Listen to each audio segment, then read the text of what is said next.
जय Hind and good morning साथियों।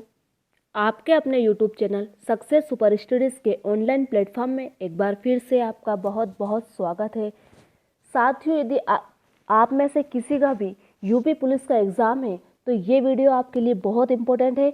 Exam देने से पहले एक बार आप इस वीडियो को ज़रूर देखिए। इस पर बहुत ही अच्छे लेवल के क्वेश्चन रखे गए हैं प्रीवियस, और साथ ही जिस प्रकार से एग्ज़ाम में जो पैटर्न चल रहा है उसी पैटर्न के क्वेश्चन यहाँ पर रखे गए। तो चलिए वीडियो को स्टार्ट करते हैं बिना किसी देरी के। आज का हमारा पहला क्वेश्चन है, अशोक का 14वां शिलालेख कहाँ प्राप्त हुआ है? कहाँ से प्राप्त हुआ है?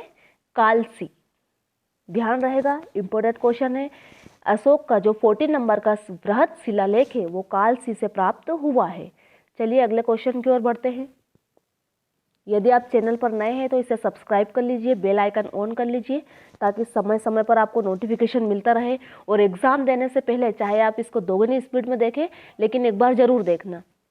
क्वेश्चन नंबर सेकंड, प्राचीन काल में सूरसेन महाजनपद की राजधानी कहाँ पर थी? क्या होगा इसका? क्वेश्चन नंबर सेकंड का जो राइट आंसर है वो होगा मथुरा। सूरसेन महाजनपद, 16 महाजनपद थी पता है हम सबको, जिसमें से 2 मध्य प्रदेश में थी। सूरसेन महाजनपद की राजधानी कहाँ पर थी? मथुरा। ऑप्शन नंबर बी इसका बिल्कुल सही आंसर होगा। क्वेश्चन नंबर तीसरा, उत्तर प्रदेश के किस जिले में थारू जनजाति की सर्वाधिक जनसंख्या है? थारू जनजाति यूपी के किस जिले में सबसे अधिक है? गोरखपुर। ऑप्शन नंबर बी इसका बिल्कुल सही आंसर होगा। चलिए अगले क्वेश्चन की ओर बढ़ते हैं। क्वेश्चन नंबर 4 आपकी स्क्रीन पर है, महात्मा बुद्ध को महापरिनिर्वाण किस स्थान पर प्राप्त हुआ था? कहाँ पर हुआ था? उत्तर प्रदेश के कुशीनगर में महात्मा बुद्ध को महापरिनिर्वाण की प्राप्ति हुई थी। क्लियर है? अगले क्वेश्चन की ओर बढ़ते हैं। क्वेश्चन नंबर 5, बौद्ध धर्म की वज्रयान शाखा का उदय उत्तर प्रदेश में कहाँ पर हुआ था? कहाँ पर माना जाता है? सारनाथ में। बौद्ध धर्म की जो वज्रयान शाखा है उसका उदय उत्तर प्रदेश के सारनाथ में हुआ था, जहाँ पर महात्मा बुद्ध ने अपना प्रथम प्रवचन दिया था। क्लियर है? ऑप्शन नंबर डी इसका बिल्कुल सही आंसर होगा। इसमें हमने जीके और हिंदी के क्वेश्चन मिक्स किए हैं। क्वेश्चन नंबर 6, उत्तर प्रदेश भारतीय गणतंत्र का एक पूर्ण राज्य किस सन में बना? कब बना था? ऑप्शन नंबर बी 26 जनवरी 1950 को भारतीय गणतंत्र का एक पूर्ण राज्य के रूप में उभरा। क्वेश्चन नंबर 7, उत्तर प्रदेश में प्रसिद्ध बुलंद दरवाजा कहाँ पर स्थित है? कहाँ पर है बुलंद दरवाजा? फतेहपुर सीकरी में। उत्तर प्रदेश के फतेहपुर सीकरी में बुलंद दरवाजा स्थित है। क्लियर है? चलिए अगले क्वेश्चन की ओर बढ़ते हैं। क्वेश्चन नंबर 8, यहाँ से हमारे हिंदी के प्रश्न उत्तर स्टार्ट होते हैं। वीडियो को पूरा देखिए, बहुत ही हेल्पफुल रहेगा आपके लिए। इसको लाइक भी करते रहिए। क्वेश्चन नंबर 8, कृत प्रत्ययों के संयोग से बनने वाली क्रिया को क्या कहा जाता है? जो कृत प्रत्यय होते हैं उनसे बनने वाली क्रिया है उसको क्या कहते हैं? हम कृदंत कहा जाता है। ध्यान रहेगा, कृदंत। और तद्धित प्रत्ययों के संयोग से बनने वाली क्रिया को हम क्या कहते हैं? तद्धितांत कहते हैं। तद्धितांत, ध्यान रहेगा। चलिए अगले क्वेश्चन की ओर बढ़ते हैं। क्वेश्चन नंबर 9, यहाँ पढ़ा नहीं जाता क्या है वाक्य? यहाँ पढ़ा नहीं जाता वाक्य में कौन सा वाच्य प्रयुक्त हुआ है? कौन सा वाच्य है? कर्तवाच्य। ध्यान रहेगा, यहाँ पढ़ा नहीं जाता, कर्म हो रहा है, सॉरी कार्य हो रहा है, तो यहाँ पर क्या होगा?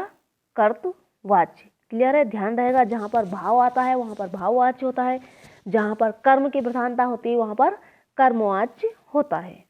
क्वेश्चन नंबर 10, मोक्ष प्राप्त शब्द का समास विग्रह करने पर कौन सी विभक्ति मिलती है? कौन सी विभक्ति मिलती है? क्या होगा इसका? समास विग्रह करेंगे तो ये क्या है? समास है। और अगर इसका विग्रह करेंगे तो क्या होगा? मोक्ष को प्राप्त। क्लियर है? मोक्ष को प्राप्त। ऑप्शन नंबर डी इसका समास विग्रह होगा मोक्ष को प्राप्त। क्या होगी इसमें? विभक्ति आएगी को। चलिए अगले क्वेश्चन की ओर बढ़ते हैं। क्वेश्चन नंबर 11, इनमें से उसी समय का जो व्यक्त करने वाला शब्द है उसे क्या कहा जाता है? जैसे हम बात करते हैं अनेक शब्दों के लिए एक शब्द आता है, उसी समय का, इसको यहाँ पर कट करते हैं, उसी समय को, एट ए टाइम, उसी समय को व्यक्त करने वाले के लिए एक शब्द क्या होगा? तत्कालीन। ध्यान रहेगा यहाँ तत्काल भी है, लेकिन यहाँ पर आंसर होगा इसका तत्कालीन। क्लियर है? चलिए अगले क्वेश्चन की ओर बढ़ते हैं। क्वेश्चन नंबर 12, भाव विलास और रस विलास कृति के लेखक कौन है? लेखकों से संबंधित क्वेश्चन पूछे जाएंगे एग्जाम में। जो रचनाएं हैं उनके कौन रचनाकार है? भाव विलास और रस विलास कृति के लेखक कौन है?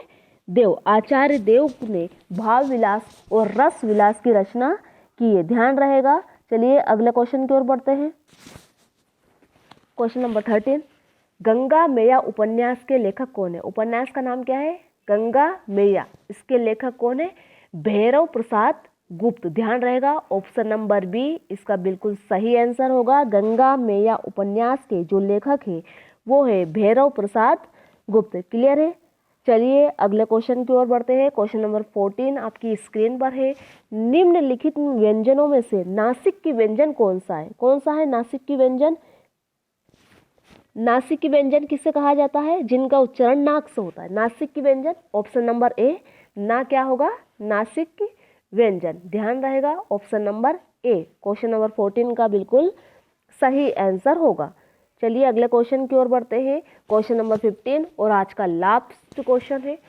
निम्नलिखित में से कौन सा विकल्प वाक्यांश और उनके लिए एक शब्द की सही जोड़ी नहीं है? 4 ऑप्शन है इसमें, जिसमें से एक गलत है। कौन सा गलत है वो आपको देखना है। पहला है जो बहुत बोलता हो, उसे क्या कहा जाता है? वाचाल। बिल्कुल सही। जो कुछ नहीं जानता है उसे क्या कहा जाता है? अज्ञ या अनभिज्ञ भी कहते हैं उसको। हम क्या कहते हैं?